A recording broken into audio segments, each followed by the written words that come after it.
communication needs to occur to a large invested consumer base of, let's pick a completely random industry example, aged care. Let's assume you're an organisation that serves 2,000 elderly people and you're about to change a policy.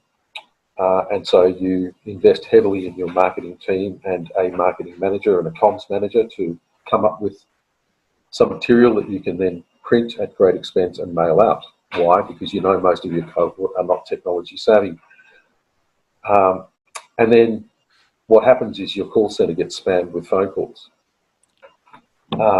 And that's about an individual failing to understand what, who is affected by the change and what are the possible implications.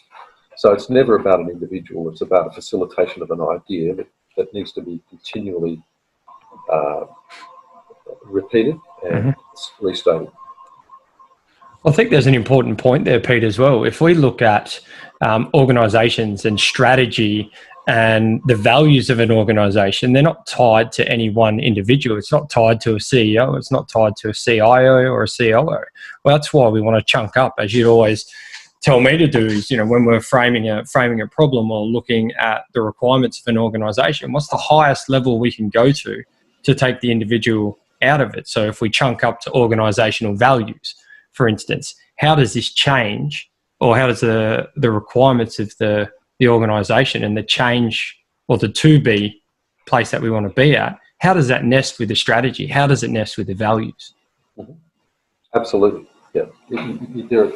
You've got to have oversight of a lot of things, but then again, that's no more complex than managing a household budget, being a parent, all the things that we currently successfully do in our lives without thinking. Driving a car. Exactly. Using the driving the car analogy, if you drive a car well, you're rewarded by a safe drive. If you change your gears effectively and you reinforce success by not burning out your clutch, you reinforce your success by not crashing your car. So those repetitive continual messaging, etc., if you were to take that analogy, chunk it back up, is actually a great example of change. You've started your original journey, which is getting your license, or you started by reading a book, to get your learners. You then go through your stages, and if you wanted to break that right down, it could actually be a really good example of change management. What do you reckon, Pete? Should we write an article that's what I learned about change management from driving a car? I'm not qualified to write anything about anything actually in relation to this. All I know is that I've lived on the planet for a considerable time, and I've managed to flex and move with it. I'm a survivor, so that has, and being a propeller head, as you so lovingly referred to me, I'm a massive fan of Darwin's survival being about the best able to adapt, not about being the fittest. So I'm an adapter, and which of course is all of us are. That's how we've negotiated the planet as well as we have, which, by the way, is no mean feat today. No, I think is it Deming that says change isn't compulsory? Yeah, you don't have to change. Survival is not compulsory. Survival is not compulsory? Yeah, it's a beautiful quote. All right, there's another myth out there that if the change is good enough, or if the idea for the change is good enough, that people will align naturally behind it. People, they do resist change, especially if they don't understand the relevance in the future. Okay, so change, and Pete, you might go on to talk about this. Your brain actually wants to keep you at a steady state. It doesn't want you to change it. It wants you to stay safe and be exactly as you are. So the idea behind, it's a really good idea to change, everyone's going to be behind me, they're going to support it because it's a good idea, is completely false. It takes messaging, it takes communication, it takes being able to identify the needs of your people, and then why does this change resonate with their needs? Not so much wants. Okay, people can want a lot of things, but when we talk about needs, if financial pressure or financial stability is one of the needs of some of your people, how does this change resonate with the frontline worker and their want or their need for financial stability? if you can make that connection and make that link, you've gone a long way to being able to influence your target group. What do you think, Pete? Well, I just noticed a comment that Chris made, and it's absolutely spot on. You know, good is contextual. Perfect.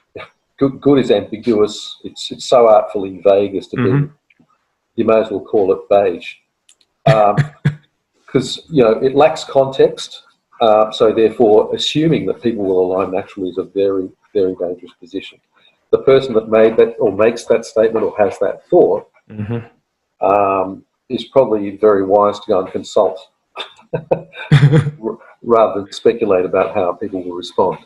So, alluding to that part of brain science that I wanted to dip into briefly, you're right.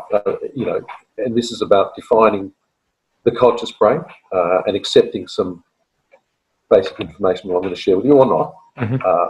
First things first, the single role of a human being's conscious brain is to make decisions. And everything it does, every little bit of processing at its highest level is in order to support a choice or a decision. That's a little bit of information. The second thing is that, and I've already mentioned this, all of our behaviours are framed by our beliefs. The risk associated with that concept is that our beliefs can and do change with additional information. Yep. And the classic example of that is that some of us used to believe that on the 25th of December, a very large individual in a red suit would come to our house and leave gifts. Now, some of us choose not to believe that anymore, but the fact remains that we still perpetuate that myth with others, which is another interesting concept. And the reason we do that is it's about the beliefs, the values that align with the whole concept of Christmas. So, the other two questions that immediately popped into my head were, well, according to who and compared to what, which contextualises that good somewhat.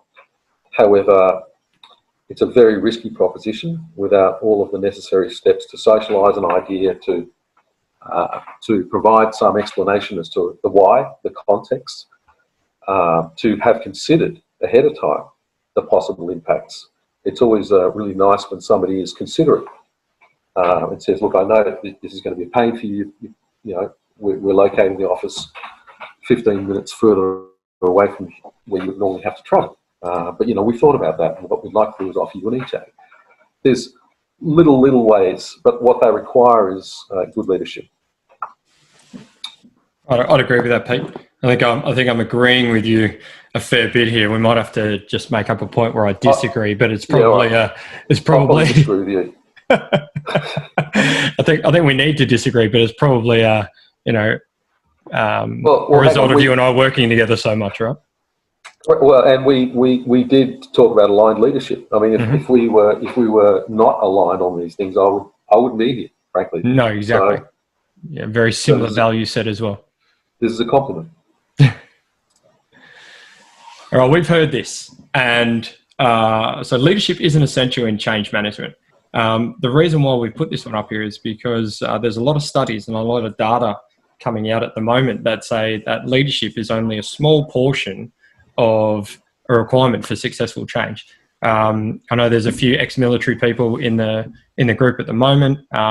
I, again, one person's opinion, categorically disagree with it. I think leadership is one of the most essential pieces of change management, and able to understand the strategy, understand the values, communicate in such a way that you can influence action and influence your people to be able to successfully navigate change.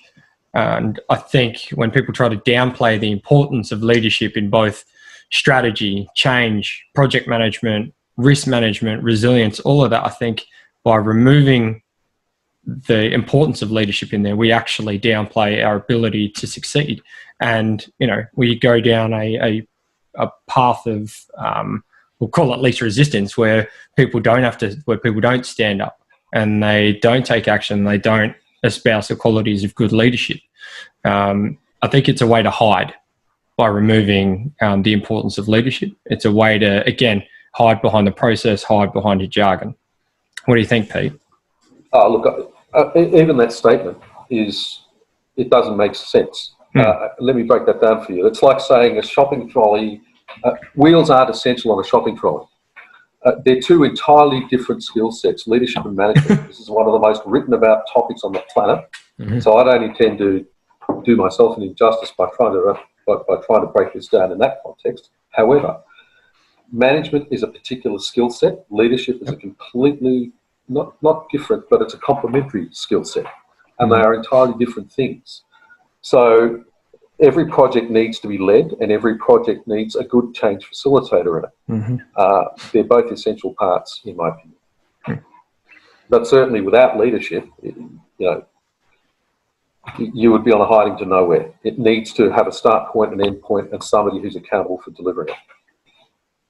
Yeah, couldn't agree more, Pete. And one of the most important skill sets for leaders is communication. And we're not talking about just the ability to speak. We're talking about the ability to listen. And effective communication is what do you always say, Pete? 2 ears, 1 mouth, and they should be used in that ratio. If effective communication is one of the tools of the good leader, then one might form the link that leadership is about listening as well. Now, to be an effective change facilitator, you need to be able to understand the needs of the organisation, the needs of the people, as we've already mentioned, and then be able to communicate that effectively or make that link to be able to create leaders and create motivation to implement change. What do you think, Pete? Oh, spot on. And again, this is Pete's school of simplifying what's massively been overcomplicated, and that's communication. In my model of the world, there are only 3 basic communication skills. They are rapport, active listening, and asking excellent questions or open-ended questions. But listening is a classic, and I'll give you an example. For those people who live in Queensland, Australia, and have the opportunity to see the ABC, there's a promotion for the ABC News, and we've all got them in every city in the world where they're trying to promote the cool young news readers, and they have them presented as human beings, standing in front of public places and smiling as they talk to children. And there's a particular journalist, I won't mention a name, but the languaging is this: I love working for the ABC because not only do we tell you the news, we tell you why it matters to you. Now, I know that most of the people that hear that don't actually hear it. Because if you did, you'd be outraged. You'd go, well, hang on a minute. If I need an opinion, I'll just dial into this station and watch this program because they'll give it to me. And now, you might argue, well, it's only semantic and, we know it doesn't mean anything and da-da-da-da-da. But if you understand how the subconscious brain drives the endocrine system to drive change in your physiological system based on language, you'll understand the immediate and profound effect that sort of stuff has on people. Anyway, I'll get off that soapbox. Mate, I like it when you're standing up on the soapbox. It's my favourite place for you. Pauline's made a really interesting point here because, and I probably didn't clarify it at the very start, I'm talking about leadership, and Pauline's mentioned that it shouldn't be linked to a title or a position, and not a truer word's ever been spoken. In change management or change initiatives, leadership is required at all levels and in all positions, and we talk about it as a position of influence. So you need to take people along for the ride and along for the journey, and that doesn't need to be the CEO, the CIO, the person who's been put in the change management position. It's getting organizational leadership and getting those key influential people up and committed to the change or committed to the new behavior or committed to something we're trying to implement, because it's those influential people, cue leaders, that are going to be able to not only initiate and sustain the change, but create the enduring behavior that's required for change management, for the initiative to proceed on into the future, in the absence of when those people in the titles and positions leave. I mean, Pete, you've got a great view on, the potential danger of linking people's personality or their psychology to their position. I'd love for you to share that. Yeah, well, it's that thing that I do mention consistently and often, and it's an observation that I make, that too many people have mixed up their job title for their identity. and this is evidenced certainly in my case by all of the ex-defence members that I've had the privilege of meeting over the journey, as well as all of the executives who I see in that different guys that show up because their life isn't going so well because they're no longer titled, whether it's CEO or director or general manager or whatever, because early on in the piece they lost their way. They started to subordinate their identity for their job title. And this is a peculiarity of the West, English speaking or not. So my invitation to all leaders is to come back to who you are. And how you know that is by checking in with your values. Because whether you realise it or not, you're already modelling them for the most important cohort in your life, and that's your family. Just because you haven't labelled it doesn't mean it's not identifiable. So, and the other thing I'd say about values is, from a leadership perspective and also in relation to change, is that define your values for people. What do I mean by that? If I ask 10 people what integrity means, I'd get 10 different definitions. And the risk of not defining your definition for someone is that they'll do their version of your value and it may not align with your intent. So, always be clear. And I've done this with my son. He's now 26, he's a grown man and living on his own and thriving in life. But all I have to mention is 3 words, Dan, and he knows the family values because they're as relevant for him as they were for his great-great-great-great-great-grandfather. And so there's great history and lineage and pride in knowing who we are, and what we do is transient. And there's no better example than COVID-19 for having people become incredibly egalitarian all of a sudden. Right. Again, mate, we're aligned, perfectly aligned. And again, one of those qualities of leadership and identifying those values is being able to define and communicate them. When we talk about organisational values, I think there's an important exercise in that for all organisations when they're looking at the strategic intent or the strategy moving forward is what are the values of the organisation, and do the people within your organisation actually subscribe to those values? And if there are questions that you're asking you don't know the answer to, I think it's time to bring your people in, have a discussion about what the organisational values are and what it means to them, and then define them.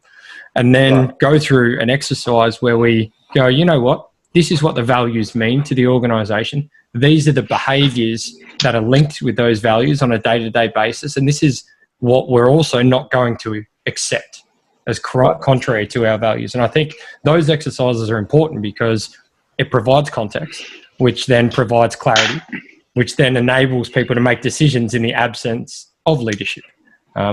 Pete, I think that's an important point and why values are so important. Jono. Totally. Yeah, mate.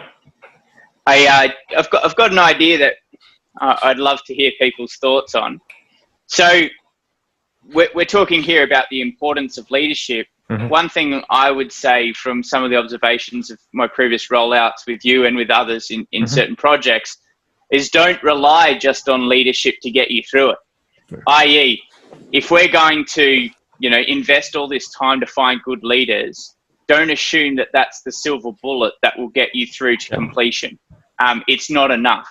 You need to make sure that your leaders are actually reinforced with the right systems and the right processes. Moreover, the leaders need to make sure that they've actually got an overarching strategy. We can have the coolest projects in the world, but if it's not supporting an overarching intent, we're going to miss the mark. And moreover, you're actually going to burn your leaders out and turn them off long term, probably burn out their confidence as well, because you didn't resource or reinforce them in the way that was required. Just one man's opinion. Spot on. Yeah, and we've seen the impact of that firsthand. We've been on both sides of the fence to see it, and I'm sure having a look in the participant group here, you can see a lot of people that we know that have had those same issues. Sorry, Pete, go. No, I just wanted to jump in there. There's something that's been on my mind in relation to change that's I've never seen it in a presentation, and I haven't really heard it talked about, and that's the propensity to absorb intentional learning opportunities. Mm-hmm. What's a learning opportunity? Well, a lot of organisations call it a mistake. And ironically, good judgment comes from making good decisions. Good decisions come from having made bad ones in the past. So there is always a process involved in the education and development of our people, not without risk. But certainly in that context, I think the leader or the highest order authority should consider and expect that things aren't going to go perfectly and that there are opportunities to learn for people along the way. So Agreed. I just wanted to add that. And providing a safe environment for people to make mistakes is so important, because that is how you'll get real growth in people. And one of the other biggest roles of a leader is to grow other leaders. So if you're not providing that safe environment to fail, I think we're missing the mark there as well. Right. Change. One of the myths is that change is optional. We change every day, and you change without knowing. It's part of the behaviours. You're always changing. Change. If you want to make sustained and enduring change, making it optional is a swift way to fail. Giving people the option to switch back to an analog system, or to go back to a paper-based process instead of the digital one. As soon as you provide a second option that allows people to stay the same, I know this is a bit controversial, you provide an avenue for your change initiative to fail. Pete, you always tell the story about the burning of the ship. Cortez, burning of the ships. It's one of my favourites. Obviously, we're not going to go burning things around, but it's an interesting model, or an interesting scenario to talk. The concept is, when people have perceived that they have no other option, then forward is the only choice. In Cortez's case, his men had rightfully deep-seated fears, and some of them didn't survive. But the fact of the matter is, he did discover the fabled city of gold for Isabella, and the rest is history. But you're right, change is not optional. Change is not something that we choose. It's a constant. There's every cliche and bumper sticker under the sun that discusses it. I'm not going to paraphrase. But the fact of the matter is, it's how we choose to respond to it. Some of you will be familiar with the work of a guy called David Rock. Rock's an Australian neuroscientist who's been living in the US for the last decade, and he talks about a model that he developed called the SCARF model. SCARF is an acronym that describes the 5 preconditions for, I guess, contentedness in an organisation. S stands for status, C stands for certainty, A stands for autonomy, R stands for relatedness, and F stands for fairness. Now, I would have rather called it E, equity. However, scare doesn't have the same ring as scarf. So, the fact of the matter is, David Rock talks about those 5 preconditions being optimally met in a utopian world. What's interesting about COVID-19 at the moment is that all of our status is being completely eroded. I mean, it doesn't matter if you were the executive chairman of BHP yesterday, you're just another dude locked up in his house today, playing with his kids and his dog. The fact of the matter is, status has gone. Certainty, well, there's a winner. None of us have certainty about what's going to happen tomorrow, let alone what's going to happen next week. Autonomy. Now, normally in a situation like this, we would relish the autonomy, but what we're flocking for and what we're crying out for is strong leadership, decisive leadership, and we respond well to that in a situation like this. If you're going to take the autonomy off us by telling us we can't make simple decisions, then you better fill in the blanks. Now, normally in a situation like that, where one of those 3 is threatened, we flock to one another for relatedness. And of course, what's happened? None of us can do that. And physical contact, even if we're not touching, but just being in proximity with another human being, has an important energetic component to it, which underscores all of us, actually. So whilst this technology is great, there's still the warmth of a human exchange is missing for many of us, I'm sure. So I like that model because it goes some of the way to providing an explanation as to why some people are feeling a little unsettled at the moment. Does it provide a solution to that feeling? No. But then again, I would argue that solution is individual, and it's up to each of us to make a choice. Like every single time we open our eyes in the morning on a new day, we have a choice point. We can be living the history that we can't actually affect, or we could be getting up and going, you know what? going to give something else a crack today because yesterday's options were really terrible. Anyway, change is a choice. Exactly. And you know what? You can choose. Change is a choice, and you have choice over what you can control and the decisions you make. And I think that's important. Some people get wrapped up in, they feel like there's no choices. You've always got a choice. They might be small, and it might be a choice of left foot in front of right foot, but it's still a choice. You can go right foot in front of left foot if you really want. I just want to pull a few strings together here, Jay, before we move on to this. That's firstly, you alluded to something earlier, and that's where does change resistance actually live? Well, it lives in our conscious brains, and the intent of a human being's conscious brain is to stay exactly as we are. Now, you get the scientists sitting around listening into this and going, "Hang on, how can you argue intent on of a part of someone's brain that's not even existing? It doesn't even. It's the notional area." Sure, I understand that, and I understand that scientific argument. But bear with me for a moment. So, if you consider where your concerns about the world and where your thoughts and beliefs come from, they're usually acquired from someone else, or we acquire them ourselves based on information that we've gathered. But understand that what's going on constantly for many of us, in fact all of us in the background, is our own voice.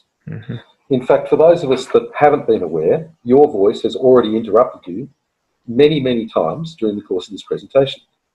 It's made a comment to you, it's provided an exclamation mark, it's thrown up a question, some of you have been prompted to type. But here's the thing, it's impossible for a human being to listen to two people at once. And whilst most of us check in and are aware of our subconscious voice, our conscious brain voice when we're alone and focused, what we don't realise that it's rabbiting onto us most of the time. Now, if you actually stop and listen to it, what you're going to realise is this. It's going to come up with every rationale as to why you can't do stuff. It's going to tell you why you've tried in the past and why you're hopeless at it and you should stop. It's going to give you really seductive alternatives, like sitting on the couch and watching Netflix. It's going to tell you why the thing that you know is going to be great for you is terrible for you and why you should stop. And because it rabbits onto you constantly, it's also rabbiting onto you when other people are speaking. It rabbits onto you when you're meeting somebody for the first time, which is generally why people don't remember others' names, because they're not listening to them. They're listening to themselves, trying to stage manage the interaction. So, and this is backed up by a lot of empirical evidence now, the things that you say have a direct impact on the endocrine system. The endocrine system manages all the chemicals, and every single thing that goes on is producing a chemical output. Now, here's the thing. It is not under conscious brain control. It is controlled by the subconscious. What does that mean?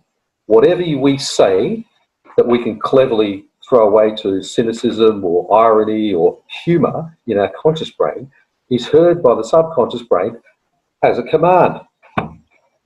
It doesn't know the difference between reality and fantasy. It doesn't know the difference between sarcasm and irony.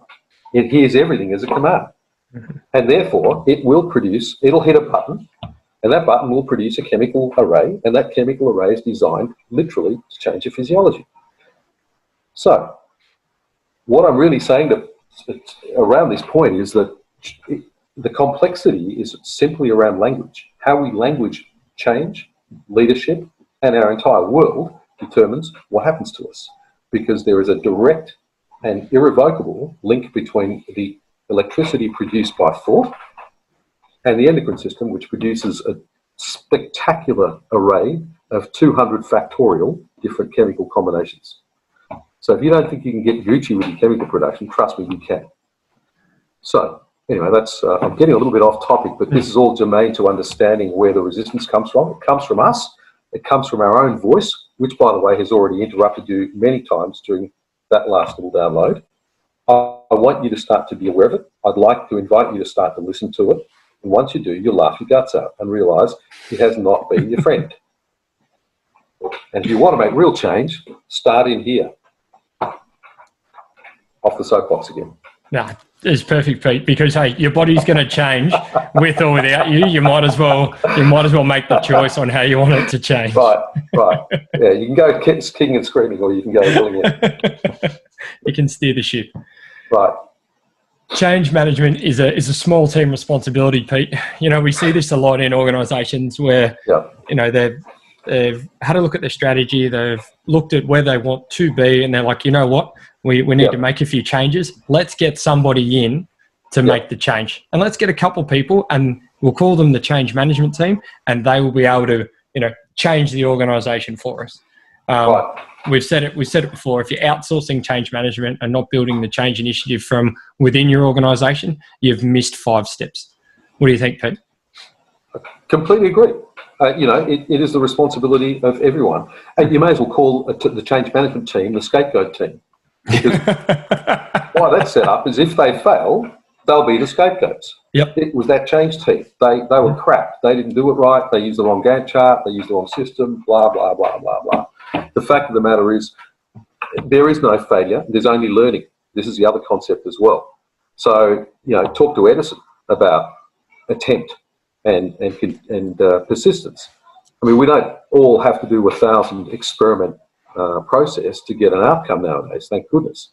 But the fact of the matter is that it's the responsibility of everyone to get on board, because unless somebody has a role in the change and they're not directly involved in the project, everybody else that's involved or impacted has to be involved. Otherwise, you know, within reason, I know there's always going to be an argument why we can't poll every single person. I mean, Qantas, I'm sure, wouldn't ask every person that's flown on their airline what they think of the coffee and tea service. But this is about managing it within sensible frameworks and guidelines.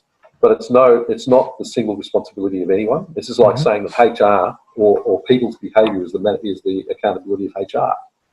That is an absolute failure of leadership. You know, and if managers in an organisation are using HR to do their job, then as Colin Powell would say, one of you is redundant, and it won't be the person doing the work. So anyway, this is about individuals stepping up and being clear about what they do and what they don't do, but everybody getting on board. Hey, Jono. Yeah, mate. The thing that stood out to me from what Pete was just saying was about expectation management too. You know, there's a massive part about, you know, we talk about cascade from top down, and one of the things, you know, I've always found frustrating is when we have an exec suite, we have middle level management, and we have all these people trying to get this thing over the line, and there's a breakdown from expectation between top to bottom and bottom to top. Yep. And normally that links somewhat to the strategy, or a lot to the strategy. The fact that the people down the bottom who are just trying to get by and, you know, trying to get their hands dirty and get the job done, don't actually know what the overarching strategy is. They're in survival mode. And the people at the top are like, what is everyone down the bottom doing? It's so frustrating. They never listen. You know, and I would say that leadership is a responsibility from the top down, but we can see this interaction falling apart in both directions. Yep. And, you know, I think there's a lot to be said for the leaders in an organization sitting down and talking to the other leaders and going, you know, look, using ERP as an example, terribly complex projects, and going, hey, look, you understand that this is going to take a lot of time. We're not going to get it right first go. There are going to be iterations and evolutions. When it goes live, it's probably going to break a couple of times. All these things are very important messages to get across. Otherwise, as you said, we end up with a scapegoat team that just gets burnt. And we lose huge amounts of corporate knowledge and expertise when they ultimately decide that they have been defined or characterized as a scapegoat. They're like, well, see you, champ. I'll go about my business. So, you know, I would just say that that's a really important point, the expectation management. That's me. And that's, you know, assuming that the change management or the change is nestled at that strategic level. You know, a lot of times we'll see it where the change isn't actually sitting in strategy. It was a nice to have from an executive who saw the competition with a shiny thing, and they've gone, you know what, we need one. And so, well, that's not linked to your strategy, which means it's not sitting at the table in the strategic discussions with the leadership. Therefore, you're not going to get leadership buy-in, and then you're not going to get support for the change anyway. So, you know, they'll bring in a change team and go, hey, it's on you now. And that sits 2 levels down from where the change should actually sit, which I think is an important point. Now, I am conscious of the time. We got about 7 minutes left. Do we want to go with a couple of questions from the group chat and answer those for a minute or two? And then I'd like to hand over to Pete to do what, the reason why I want to hand over to Pete at the end, I want him to read a story. I find that it's a really good way to finish sessions, and it leaves people relaxed and, you know, with all the dopamine that they need to continue on relaxed and calm for the rest of their day. So that's what we're going to do. Any questions, Dave, that have popped up? None yet, but now's the perfect time if anyone wanted to throw some downrange. Mm-hmm. Actually, can I just respond to something Of course. that Tony put up? And it was a point about the role that external third parties do play, and it's disappeared off my chat. Let me just scroll up a little bit. I can read it out for you, Peter. Yeah, the best value is in building trust and collaboration and impressing the right behaviours. Yeah, thanks, Dave. So that's right, because the other thing that an external does bring is objectivity. Yep. And also we're not attached. So detachedness is also a useful skill set in a good change project. But ironically, the more time you spend and the more deeply you dig, the more attached you become. So there's a risk for externals to remain objective. Mm-hmm. You know, well, there's that line, can't see the forest through the trees, Pete. So sometimes you need someone from a completely different angle to tell you you're actually in a garden, not a forest. Right. You're just buried down in the weeds. There you go, bit of green thumb analogy for everyone. All right, in the absence of any questions, mate. No, we've got some really smart people on this webinar, and I'd like to throw to them unashamedly. I can see you, so guys like Chris Hewitt, Clifford Morgan. I can see you guys there. Yeah, there are some very smart people, and they're all smiling, so they can hear us. I'm going to be provocative and throw it on the table and say, guys, tell us about your experience. What do we think? What do you think about it? I mean, you've both, all of you have experienced it. Give us your opinion.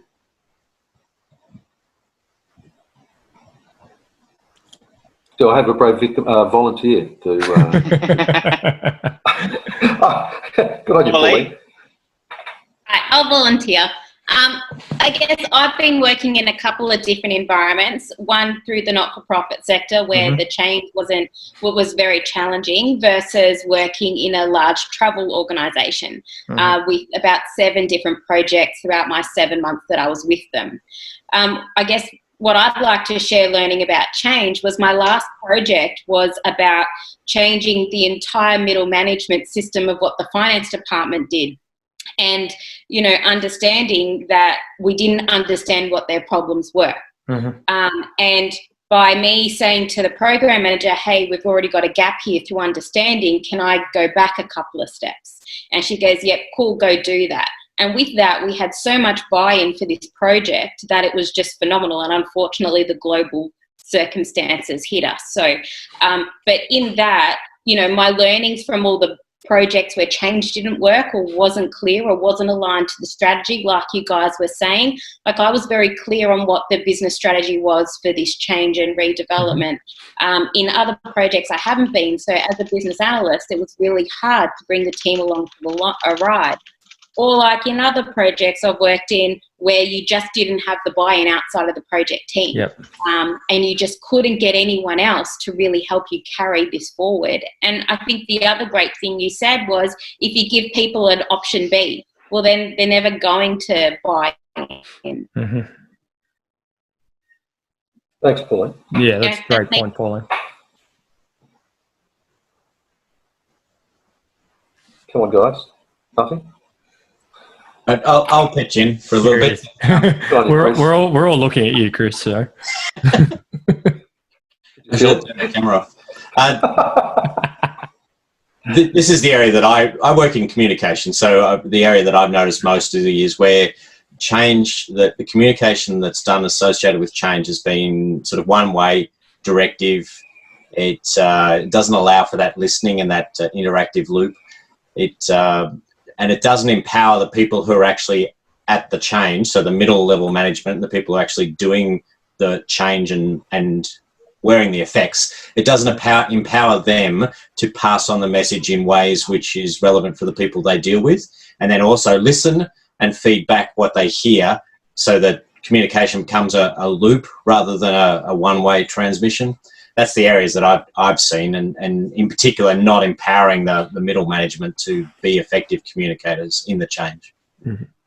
And that's an amazing point, Chris. You need to at least ask the right questions, or ask questions in general of your people at all levels, so that there is a piece of organisational buy-in. The easiest way to get people to commit to a change is give them a piece of it. At least asking the question, hey, what do you think? What are your thoughts? What would you do? Would you do this differently? And then using some of that to go forward might be another example. Sorry, Pete. No, you're right. I just wasn't sure that you clocked me, but I should have known I was dealing with a recon dude. So, so Chris, a two-part question. Firstly, how did that situation feel to you when it was going on for you? And secondly, when was the most recent occurrence of this sort of thing? Well, I haven't been in a large organisation for a few years, and but a few years ago I was seeing it in a large organisation regularly to have this, and it made me, being in the organisation, made me feel almost like I could completely ignore the process, and I could just keep doing what I was doing. Since then, I've seen it with clients. And there is still that tendency to have that one-way communication. And then I've been trying to help the people who are wearing this change with being more effective communicators with their teams, so they can try and do the right thing as middle-level leaders to actually implement the change, whereas their organisation doesn't really support them in that. They've taken that on themselves individually as their own responsibility to improve the way they communicate. So that's where I've seen. I've also seen a really good recent example where the leader in an organisation, very technical person who didn't have great communication skills, took the time to go out and practice and improve, and ran really effective town halls with Q&A and answering live questions, which can sometimes be quite scary for C-suite type people, and that worked well. Great. Thank you, Chris. Hey, Jono. Yeah, mate. I think there's another point in all of this about, which goes on the back end of what Chris was just saying there, which was don't promise anything you can't deliver. Yep. Don't promise anything you can't deliver, because the moment you do that, your credibility is destroyed for the rest of the project. People are forgiving up to a point, leveraging off rapport and trust, as Peter said. But at the same time, people create consistencies between patterns, and so these two things compete. So if you're saying, "Hey, I'm going to give you a thing," and then you can't, and then you can't, and you can't, and that could be so frustrating for a project team. And trust me, I've been there firsthand, where you have the best interests of the team, and you're trying to deliver for the organisation. But ultimately you're coming unstuck because of factors outside your control. It goes back to that original point I raised about expectation management. Having to say to people, look, this is a very complex thing. There are factors outside our control. However, in the scope of what we can control, this is what we're looking to deliver. And I know Pauline on previous projects with me has been amazing at that, because in all the chaos and all the confusion, she would find wins. And she would get wins where we could provide influence, and that went a very, very long way to making sure our stakeholder game was strong. Go, Pete. Yeah, look, I just noticed a comment from Samantha, actually. Thanks, Samantha. Just noticing the correlation between change management and sales, and in fact, linking them directly and saying they're the same thing. And I tend to agree with her. In both cases, you sometimes have a client that doesn't actually know what they want. So the ability to build good rapport ask good questions and listen well to re-clarify for them is always a really useful exercise. So that's where the objectively good salesperson or consultant has a great role. And also that we are inviting change. I mean, a purchase or a sale is in fact some kind of transition point. And so some of the lessons do translate very well across. So good question, Samantha. Well done. I'd agree with that, Pete. Again, look, I know I am conscious of the time. It's 3 minutes past 3, and I appreciate everyone staying on the line. I would still like Pete to read the story, because probably more for my benefit than anyone else's. In case you haven't noticed, Pete's got a voice like Morgan Freeman, and it's very, very therapeutic. So I'd encourage people to stay on the line to listen to Pete read a story. Now, Pete's stories always have some real time lessons and some real learning. They're not just, random stories that he's picked out. They actually have meaning, and they actually have a message that's within them. So I'd encourage everyone to stay on. If you can't and you have to move on to another to another meeting, or you've got something else to do today, we completely understand, and we appreciate you taking time out of your day to come and share this webinar with us. And effectively, in the absence of being able to sit in a pub with everyone, we hope that we've sort of built that rapport and that relationship. And we do look forward to sooner, hopefully rather than later, all being able to catch up in that pub and have a whiskey and talk about random things like change management, projects, leadership. And we really look forward to those days coming back. Until then, guys, thank you very much. And Pete, and thank you, Pete, for taking the time to be here and speak and share with us your thoughts, your insights. You've been on this planet a little bit longer than me, and that knowledge and that experience is extremely valuable, both to myself and the whole 8th Mile team. So we appreciate you taking time to speak with us today. You're very welcome, and thank you to all of our the people that chose to check in. I'm sure one man's opinion matters no more than anyone else's opinion, and I would have liked the opportunity to have heard from some more of our people, and yet maybe that opportunity exists. From me to you, thank you for the opportunity, guys. Really do appreciate it. So hope someone got some interest and value. The story that I'm going to read is from this book. It's called Everything I Need to Know I Learned in Kindergarten by Robert Fulgham. Draw no conclusions. Assume whatever position you need to have a story read to you. And if it hasn't been for some time, we'll just sit back and relax. So, each spring for many years, I've set myself the task of writing a personal statement of belief, a credo. When I was younger, the statement ran for many pages. Try to cover every base with no loose ends. It sounded like a Supreme Court brief, as if words could resolve all conflicts about the meaning of life. The credo has grown shorter in recent years, sometimes bland, sometimes cynical, sometimes comical, but I keep working at it. Recently, I sat down to get the statement of personal belief down to 1 page, in simple terms, fully understanding the naive idealism that implied. The inspiration for brevity came to me at a gasoline station. I managed to fill an old car's tank with super deluxe high-octane go juice. My old car couldn't handle it, got the willies, kept sputtering out at intersections and belching going downhill. I understood. My mind and my spirit get like that from time to time. Too much high-content information, and I get the existential willies. Keep sputtering out at intersections where life choices must be made, and I either know too much or not enough. The examined life is no picnic. All I really need to know about how to live and what to do and how to be, I learned in kindergarten. Wisdom was not at the top of the graduate school mountain, but there in the sandpile at Sunday school. And these are the things I learned. Play fair. Share everything. Don't hit people. Put things back where you found them. Clean up your own mess. Don't take things that aren't yours. Say you're sorry when you hurt someone.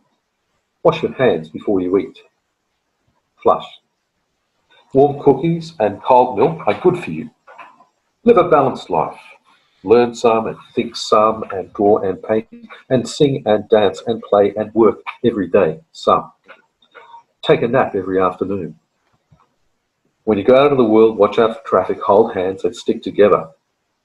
Be aware of wonder. Remember the little seed in the styrofoam cup? The roots go down and the plant goes up, and nobody really knows how or why. But we're all like that. Goldfish and hamsters and white mice, and even the little seed in the styrofoam cup, they all die. So do we. And then remember the Dick and Jane books and the first word you learned, the biggest word of all, look. Everything you need to know is in there somewhere. The golden rule and love and basic sanitation, ecology and politics and equality and sane living. Take any one of those items and extrapolate it into sophisticated adult terms and apply it to your family life, your work or your government or your world, and it holds true and clear and firm. Think what a better world it would be if we all, the whole world, had cookies and milk about 3 o'clock every afternoon and then lay down with our blankies for a nap. Or if all governments had as a basic policy to always put things back where they found them and to clean up their own mess. And it is still true, no matter how old you are. When you go out into the world, it is always best to hold hands and stick together. So from me to you, I just want to say a heartfelt thank you. I hope you enjoyed that story. It's a personal favourite of one of mine, and I think it reflects all of us right now. The fact that, you know, what is life? It's just naive idealism at the best of times. But anyway, thanks everyone for checking in. Thanks guys for supporting, and have a great afternoon.